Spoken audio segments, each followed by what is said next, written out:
Water mitigation is the process of preventing or minimizing the damage caused by water intrusion or flooding.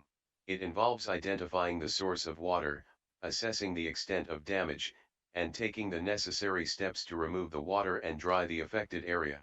Water mitigation is important because water damage can lead to structural damage, mold growth, and health hazards. It can also cause significant financial loss to property owners. Water mitigation helps to prevent further damage, reduce repair costs, and restore the affected area to its pre-loss condition. What are the main causes of water damage that require mitigation? The main causes of water damage that require mitigation include natural disasters such as floods, hurricanes, and storms, as well as man-made disasters such as burst pipes, leaking appliances, and sewage backups.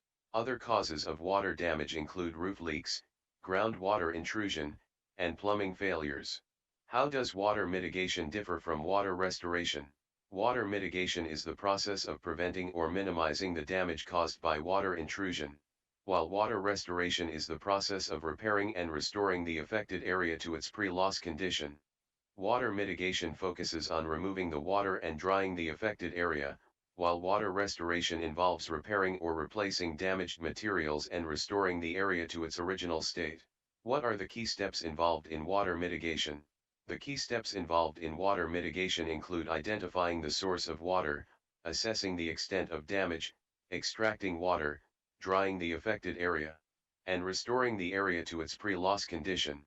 Other steps may include disinfecting and deodorizing the area to prevent mold growth and odors. How can a water mitigation specialist assess the extent of water damage? A water mitigation specialist like DamageRestorationNetwork.com professionals can assess the extent of water damage by using moisture meters, thermal imaging cameras, and other specialized equipment to detect moisture levels and identify areas of water intrusion. They may also visually inspect the area for signs of damage such as discoloration, warping, or peeling paint. What are the most common techniques used for water extraction? The most common techniques used by the professional of DamageRestorationNetwork.com for water extraction include using pumps, wet vacuums, and specialized extraction equipment to remove standing water. Additionally, dehumidifiers and air movers may be used to remove moisture from the air and dry the affected area. How are moisture levels measured during water mitigation? Moisture levels can be measured during water mitigation using moisture meters or hygrometers. Moisture meters measure the amount of moisture present in materials such as wood or drywall, while hygrometers measure the relative humidity in the air. What are the different types of water damage, and how does each type require different mitigation strategies?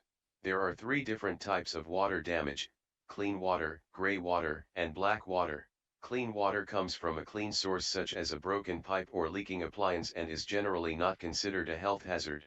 Gray water comes from sources such as washing machines, showers, or dishwashers and may contain some contaminants. Black water comes from sewage backups, floods, or other contaminated sources and is considered a health hazard. Each type of water damage requires different mitigation strategies based on the level of contamination and health hazards involved. What equipment is typically used during water mitigation? Equipment typically used during water mitigation includes pumps, wet vacuums, dehumidifiers, air movers, moisture meters, and hygrometers. Other specialized equipment may also be used depending on the extent of the damage. How long does water mitigation typically take, and what factors can affect the timeline? The length of time required for water mitigation depends on the extent of the damage, the type of water damage, and other factors such as the size of the affected area and the availability of equipment and resources. In general, the water mitigation process can take anywhere from a few days to several weeks.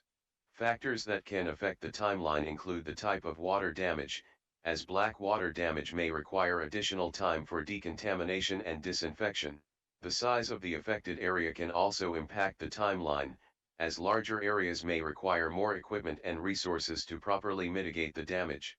Additionally, the availability of equipment and resources, such as dehumidifiers and air movers, can impact the speed at which the water mitigation process can be completed. What are the potential health hazards associated with water damage, and how does water mitigation address these risks? Water damage can pose several potential health hazards, such as mold growth, bacteria, and viruses.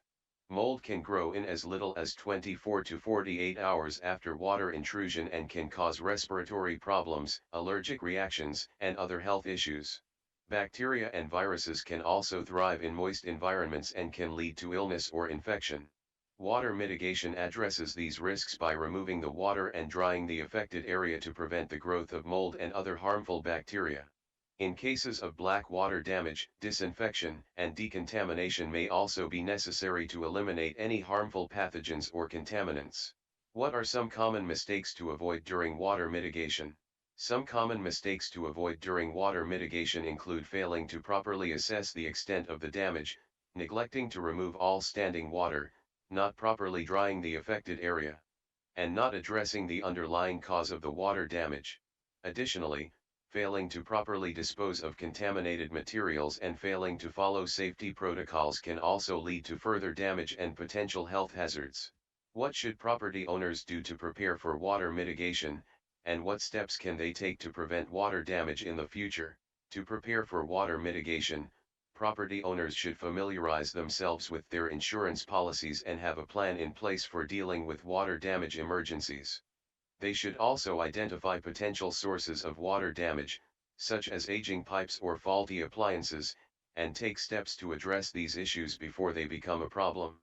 To prevent water damage in the future, property owners should regularly inspect their properties for signs of leaks or water damage, and address any issues promptly. They should also take steps to improve ventilation and reduce moisture in areas such as bathrooms and basements and consider installing a sump pump or other preventative measures to reduce the risk of flooding.